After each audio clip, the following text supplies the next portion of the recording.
End of season intensity rising, but we're always looking to refine our game, our positioning on the court, and getting better as basketball officials. Today we're looking at plays, 5 plays. Stick around.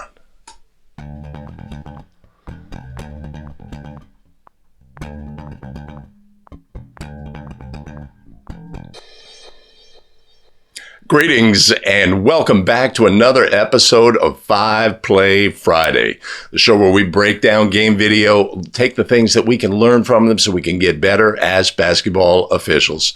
Greetings again, everybody. My name is Greg Austin with A Better Official. We craft video to help basketball officials get better and take control of their officiating career.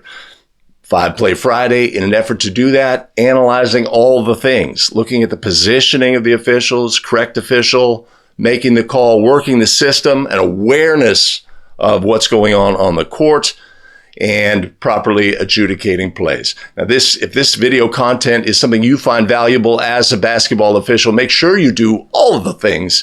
Hit the like and the subscribe and the notify so you don't miss out on any of our new content. We live stream every Wednesday and Friday during the basketball season, and you don't want to miss out on that. Join us for the live stream. Put your voice in the game, and that way we can all get better together.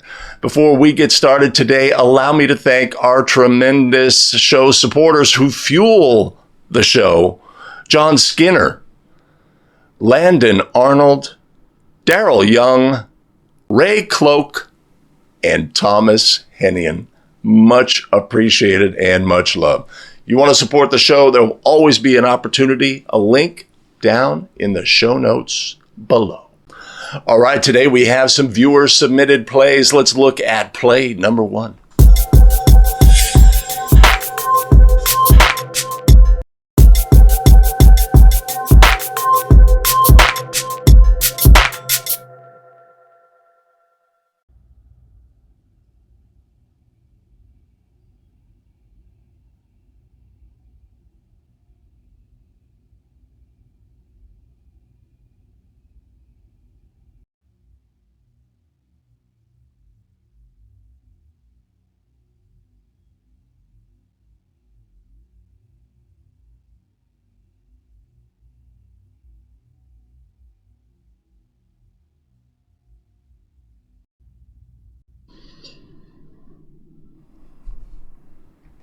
All right, so we look at our situation. If our display here at the bottom is correct, we have a very close game, 61-60, final seconds, 7 seconds remaining.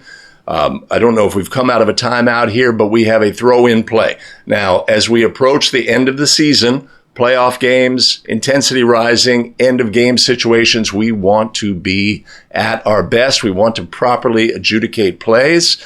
So let's look at all the things on this play, right? If it's after a made basket, after a scored goal, thank you. What do we have on a play like this? We have the ability for the throwing team to have multiple players out of bounds. They can pass the ball between those players. And that pass between players out of bounds is protected from the defender. A defender may not penetrate the boundary plane and contact the basketball in this situation. On this play, we have potentially contacting the basketball and subsequently illegal contact. So the question is, what do we have on this play? What would we want our reaction to be as well? All right, are we going to keep everything to ourselves? Are we going to work as a crew to is this a common play? Is this something you see in your game every day? No, it's not. This is an atypical play. At the end of the game, we obviously want to adjudicate this properly, and we have potentially multiple pieces of information on the play. We may want to get together as a crew. But let's look at the play on its merits. Get out the way, ref.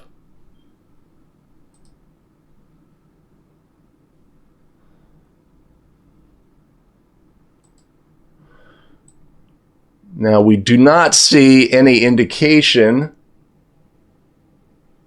from the official that it is an end-line throw-in in which the player can move.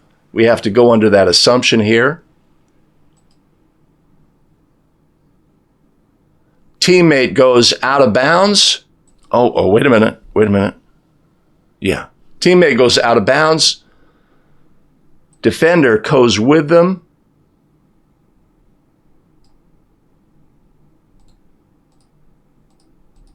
It appears to contact the ball and then contacts the other player. What would we have on this play? Right? If the defensive player violates the boundary plane and contacts the basketball, that is a player technical foul by rule. If they did not contact the basketball and violated the plane and contacted a thrower, then that would be a intentional personal foul by rule. Whether this player, this teammate of the thrower, is a thrower in this instance, I think the rules would support that, even though it's not, they are not, holding the ball and about to release a throw in. So it's an interesting play in that way, but something that we'd like to see from the official here is going to a partner and processing this play properly before we go and make a ruling. We do not know what the ultimate ruling on the play was. If the defensive player violated and contacted the ball, it should be a player technical foul. But in an end of game situation, maybe more communication between the officiating crew so we can ensure that we get this play right.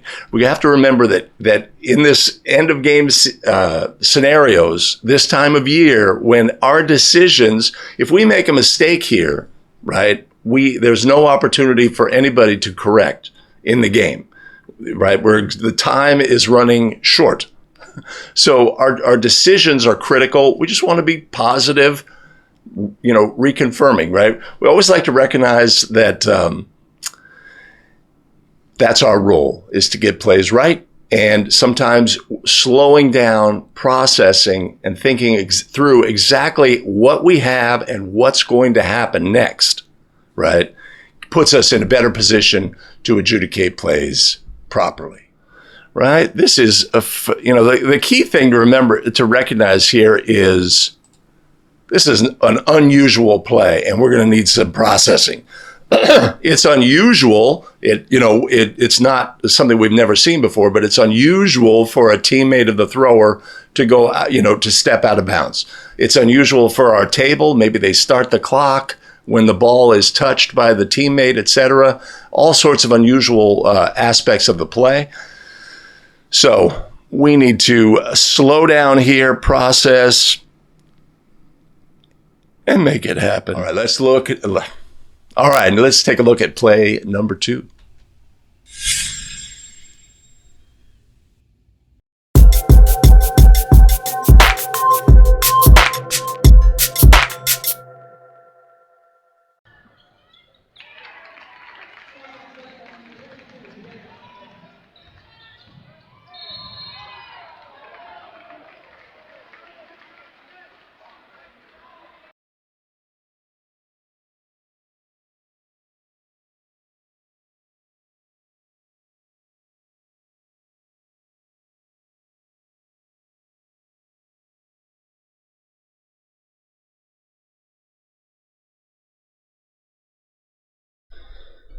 All right.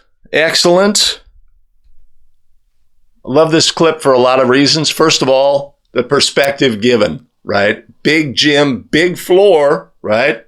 And the camera angle is so fantastic. If we can have all of our game video broken down with this view, we get so much better perspective on the official's position, etc., right? So we are taking that for what it is. But on this play, in the right place. On this play, right, let's take away some key elements here. Now, as center official in this situation, we want to officiate the players in our area of responsibility across the floor. But if you are in a game with flow and you know what's going to happen, right, this team is pushing the ball up, and you recognize the situation by evaluating the players on the court, you can recognize that this is a play we need to get into the front court, right? This is going to be our sprint situation. where we need to get ahead and find that defender on this play. So Chris, obviously, who submitted the play, has the Jets, the ability to get up the court if you've got them. But the key to this is recognizing this is the play that I need to bust up. This is not the play as center where I'm going to transition up slowly, right? If we evaluate the players on the court, anytime we're in transition and we need to make our first action, our habitual action, evaluate the players on the court. Is there a press? Is there defensive intensity? Is the ball moving quickly up the court, etc.? And if once we evaluate what we have, then we can make a decision about what we need to do. In this situation, recognizing that the ball's being thrown ahead, we have got to get ahead of this player to get the open look on the play. Right? So that is a key takeaway. If you can execute this in your game, recognizing the situation and putting yourself in position to make the call is key. If we were 10 feet behind this play, we would not have the open look that we need on the play. So analyzing our game when we're in transition is really important. And if we have the ability to get ahead of that play, we need to make that a high priority. So that's a takeaway for me on this play. Let's take a look. Now, it's a banger block charge play. It's in transition. You could say, should the center be having a primary whistle on this play? You may have pre-gamed how you're going to handle it. Close play. What are the habits and fundamentals of the calling official, right? You might not like the two fists up. The official may work other levels, etc., right? But what do we have? High certainty. Demeanor says 100%, I have this call. This is mine. I own it. This is my call. There's strength in the ruling, right? And that's what we want as well. There's no ambivalence. It's not wishy-washy. It's like, that's a block. Right. And so that's a fantastic element as well. And when we analyze our game video, these are the things that we are looking for. Now let's look at the play on its merits. Block charge play.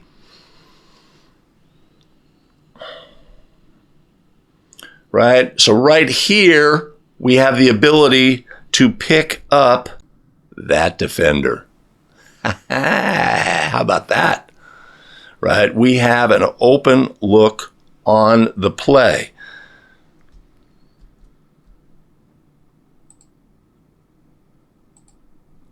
Right? So where is the contact? Is this torso contact? Is this leg contact? Right? Some of the clues we may get are the player seems to twist, right? In falling, which would indicate leg contact causing that twist. They were not in the path, right? But you could say, well, they were legal. They moved, or, laterally, obliquely. The key question for me here is, where is the contact? Is the contact in the torso of the defender or the leg of the defender, or somewhere in between, somewhere on the spectrum? Right, there's definitely leg contact at the end. So our defender, kind of softens their position, right? Which anytime a defender starts to lean back or softens their position and, sort of sinks down a little bit, anticipating torso contact, what this tends to do is expose the legs. And in this situation, leg contact would be a blocking foul. I think that's what we have on this play.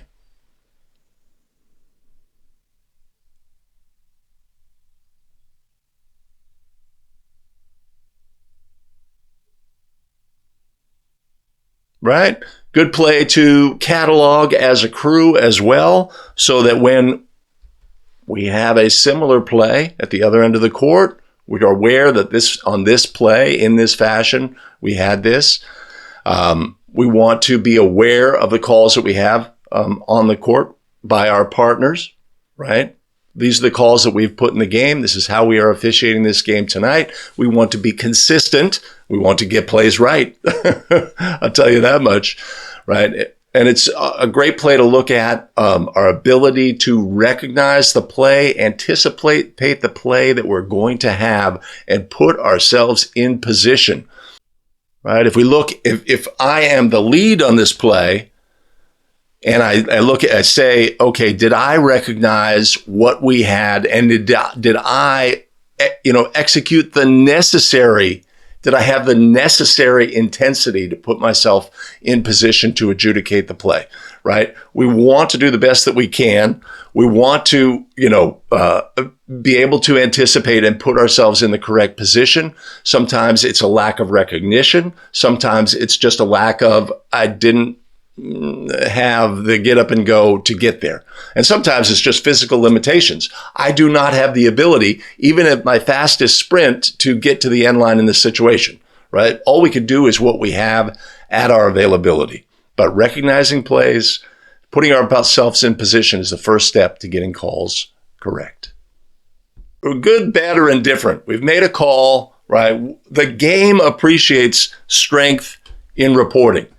Right? We could have put a call in the play. It's a block. It's a charge.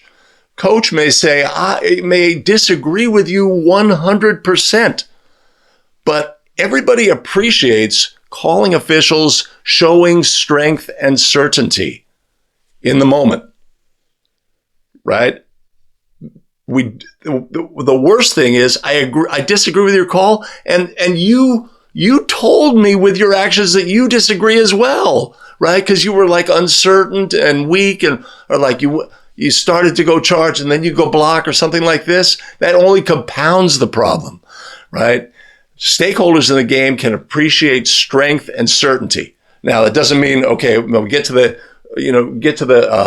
now we're discussing the play with the coach, right? We say, I had this, I could see why you'd say that.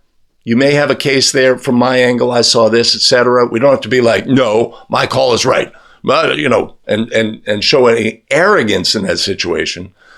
But strength when reporting, strength and when at the spot of the foul, it makes the game better. And that's something we want when we analyze our game video. We're looking for that as well, right? Do I show that strength and certainty? Did I show a moment of wavering, right? If I can get rid of that, show the strength, and go from there, then we could have a discussion with the coach and this, that, the other. Great play to share. Thanks, Chris. I mean, it's great for so many reasons, right? We end up with a banger play, a block charge play, which we all love adjudicating block charge plays. We see this, we see that, etc. Right? But there's a lot of aspects of this game in terms of recognition, in transition, and officiating, putting ourselves in position. When we are in transition from trail to new lead, often we are asked to break out our highest level of sprint, right? We have got to go all out to get to the end line and receive this play. And as center official, oftentimes we are staying connected on rebounding, evaluating players across the court as we move up, etc., looking for a secondary defense if there's a press and all these things. But sometimes what we recognize in that instant after the ball goes in, we freeze our vision, we evaluate the players, and we know what's going to happen next. And we have to just have in our bag the ability to say, okay, all out, I have to get ahead of this play to get that open look. And if I achieve that, right, then that is a check box in my performance. Achieving that, right? If I fail to achieve that and then I have the same play and I put a whistle on the play, now maybe I'm looking at a backside, I'm guessing, etc., right? The ability to recognize the play, what's going to happen, anticipate it, put ourselves in position to make the call, display a high degree of certainty and strength at the spot when we go report. These are all like super positives. Right? Then we can analyze our film and say, okay, why did I put the call in the game? Did I evaluate things correctly, etc.? Was it a block? Was it a charge? What's your opinion, etc., etc.? But the key steps are, that we recognize on this play is putting ourselves in the best possible position and displaying habits and fundamentals that are positives for our game. All right, a great play. Thanks, Chris, for submitting that one. Let's look at play number 3.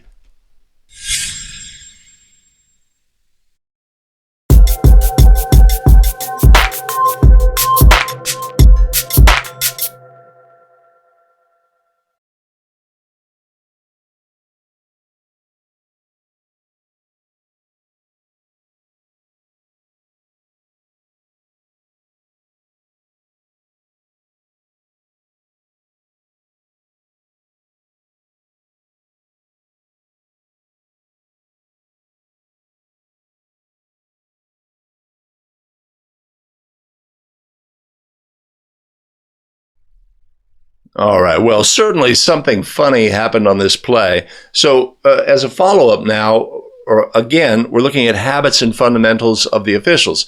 The center official in this instance, did they display the same recognition of the situation on the court and what their responsibilities are on this play?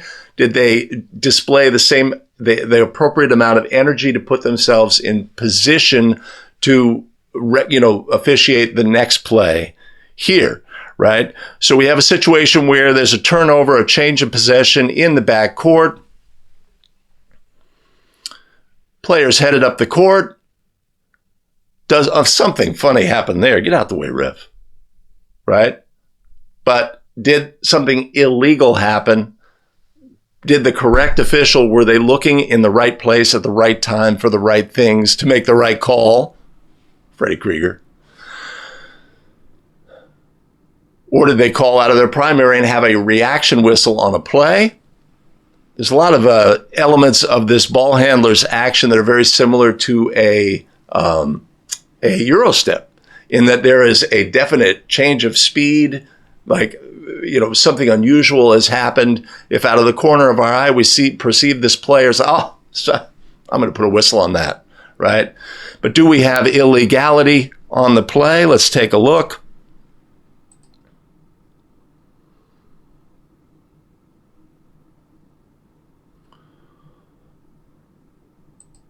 Ball handler terminates with the left foot on the floor, steps with the right, passes the ball, but there was a definite change of speed on the play, right? The player, realized they'd sort of made a mistake. The timing was this, that, or the other thing. The official, who should not have had a whistle on this play due to the fact that it belonged to the trail responsibility, we compound the issue here as well. So if we compare this play, right, what would we want our center official to do here in transition? Right, let's take a look.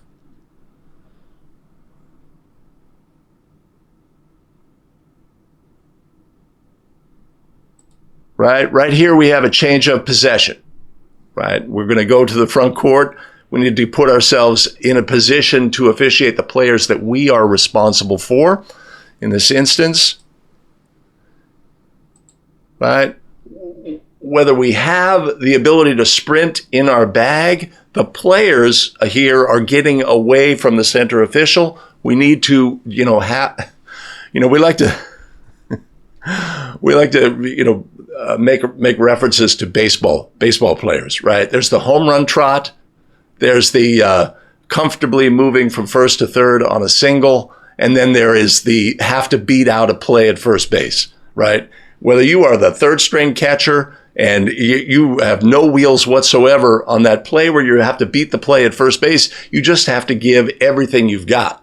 If you are moving from first to third and you are a larger lumbering player as opposed to a speedster, etc., we're going to move comfortably in that situation.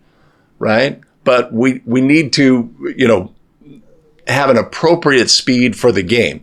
So in this play, we would want a higher degree of energy to get to home base and to be in a better position on this play. On this catch here, I would want to be here at least working a high C position here, and we need to begin to start to figure out what we are going to have in the front court.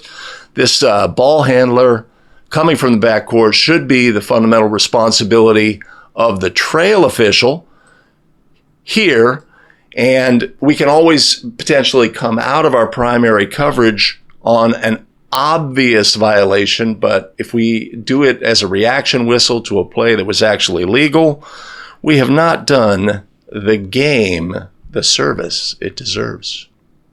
All right, fantastic. Thank you, Esther, for submitting that play. If you want to submit a play, there's always an opportunity. I'll put a link in the show notes, and there's a link on the screen where you can submit plays for review on 5 Play Friday. Let's take a look now at our next play.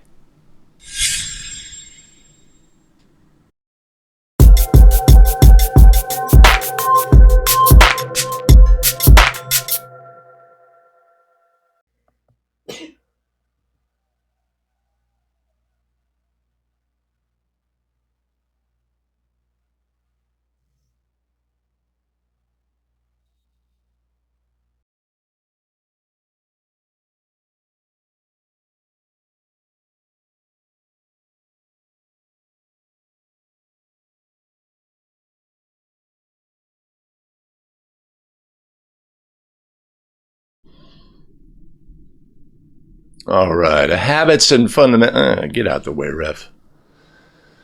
Habits and fundamentals play. Right. One of the realities that we face as high school officials is some nights we are working 2-person, and then the next night we are working 3-person, or we work a JV game as a 2-person, and then we're going to be working as 3-person for the varsity game. Right. And so our habits and fundamentals have to shift. Right. If we are the trail in 2-person, then our body position on this play and what we are officiating and what we are looking at is fantastic, right? But when we work 3-person, we have to have a different perspective. We have different areas of responsibility, and we have different, places on the court where we want to officiate from. So in this instance, our official is receives the play in a high C position and steps out, right? And now we have 2 trails on the play. There's no rotation here, and we don't necessarily wouldn't necessarily anticipate one. Then when the play proceeds, we are in the trail position. The official seems to continue to observe the ball in the center's primary, our trails, our actual trail's primary. Our trail has picked up that play that is in their primary, and we have unobserved action in the game.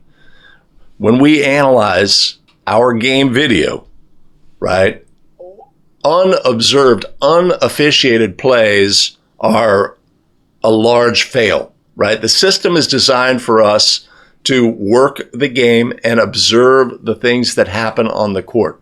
And if we are out of position or we are ball watching, then we can have unobserved action, right? And that's what we have on this play. And sometimes, despite our best efforts, something occurs outside of the area of attention, and we miss it. That's just a fact of life. It's not something that's never going to happen again if we are in the correct position. But when we analyze our game video, if we can find the fact that being out of position or looking in the wrong place at the wrong time opens the door to the possibility of missing plays, then we say, well, look, if I focus on being in the right place at the right time, looking at the right things, then I can observe these plays. That's why positioning is always our number one focus when we analyze game video. Putting ourselves in the right place at the right time, looking at the right things, recognizing the system that we are working, the areas of responsibility, and then working that system, right?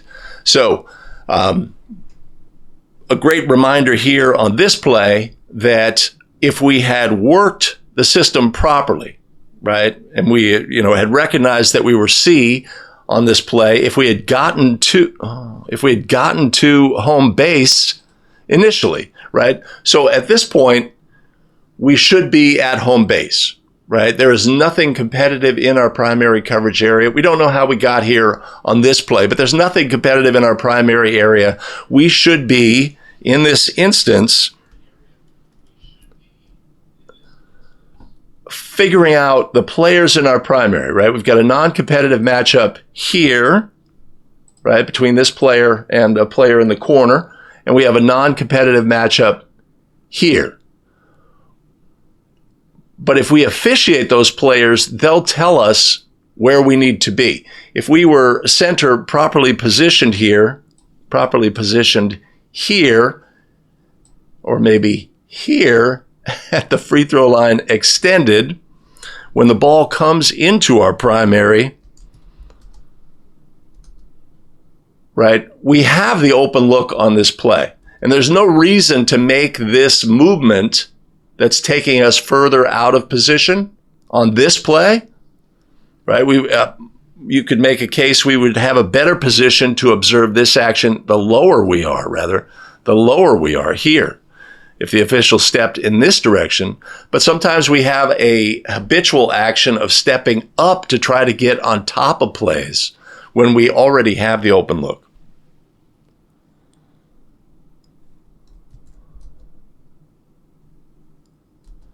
and then we hold on to a play a little too long. We're always fascinated by the basketball, right? The basketball and the on-ball matchup. Sometimes our discipline can take us away, but we have to be aware of our partners.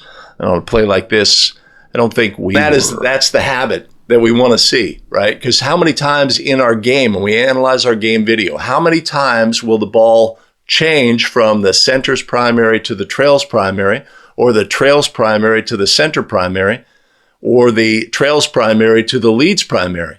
In these points of transition, we could say, all right, it happened 26 times in this game that I was either the center or the trail, the ball transition. How did I do in those 26 moments where my partner had accepted the play? How quickly did I adjust and officiate elsewhere? Is this a habitual action on my part? Or is my habitual action to stay and observe that play and and then at some point have a recognition, oh, wait a minute, I'm supposed to be officiating someplace else, right? If we could smooth those, right? So I got 26 instances and I did a great job on 20 of them, and on 6 of them, I didn't do a good job. Why didn't I do a good job?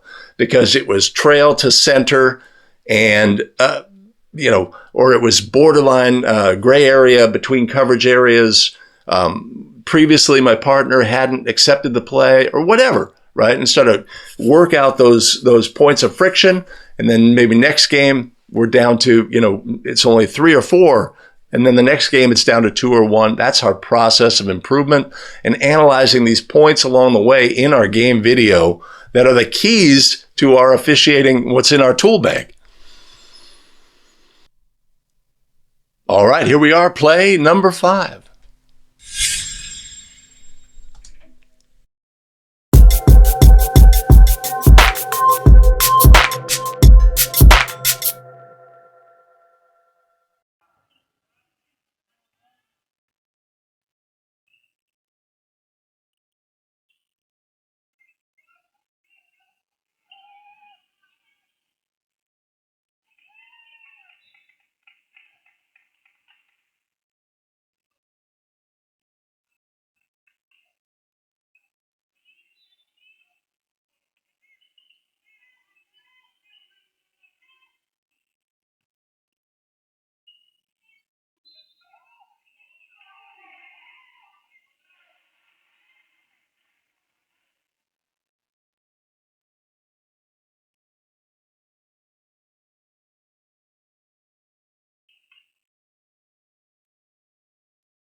All right, what do we have on this play?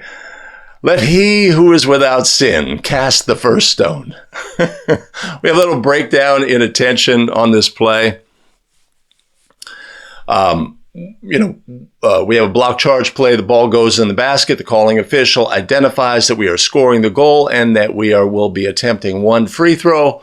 Our administering official tells the players erroneously 2 free throws. The try is missed. Some players want to play basketball. One of the players grabs it, hands it to the official, who then realizes their mistake, and just a rather humorous moment, and one that we can all relate to, I would hope. Right, so we need to adjudicate this play properly by rule. What happens next? How are we going to handle that? Right, so identifying the situation that we have is critical, obviously, to that first step. We have erroneously informed the players that there will be 2 free throws. The first free throw is missed, and some of the players recognize that the ball should be live. Some of the players do not. The ball is handed to the official. The official is holding the ball. They release the ball, etc.